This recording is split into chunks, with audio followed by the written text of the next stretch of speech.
നിങ്ങൾ ഞങ്ങൾക്കെതിരെ എറിഞ്ഞ കല്ലുകൾ ഞങ്ങൾ ആയുധമാക്കി, തച്ച് തകർത്തപ്പോഴെല്ലാം ഞങ്ങൾ ഉശിരോടെ ഉയർത്തെഴുന്നേറ്റു.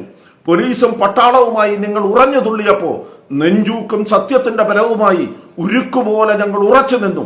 അകൃത്യങ്ങൾക്കെതിരെ രോഷം പൂണ്ട് അസഹിഷ്ണുവായ ഒരു ജനതയെ കുറിച്ച് ഇടിനാദം വിളംബരം ചെയ്തു. ആ വിളംബരം അങ്ങ് വത്തിക്കാനിലെത്തി. ആരും തുണയില്ലാതിരുന്ന ദൈവജനത്തിന് തുണയായി ദൈവം തന്റെ പ്രതിനിധിയെ ഏർപ്പാടാക്കി. 2021 ഫ്രാൻസിസ് പാപ്പ കരിയിൽ പിതാവിലൂടെ എറണാകുളത്തിന് നീതി നൽകി. എന്നാൽ മാർപ്പാപ്പയ്ക്കെതിരെ സിനഡ് നിലപാടെടുത്തു. മാർപ്പാപ്പയുടെ തീരുമാനം സിനഡ് ദുർബലപ്പെടുത്തി. ഏറ്റവും ഒടുവിൽ 2024 എന്ത് വിട്ടുവീഴ്ച ചെയ്തും എറണാകുളത്തെ ചേർത്ത് നിർത്തണമെന്ന് ഫ്രാൻസിസ് മാർപ്പാപ്പ തന്നെ മെത്രാന്മാരോട് പറഞ്ഞു.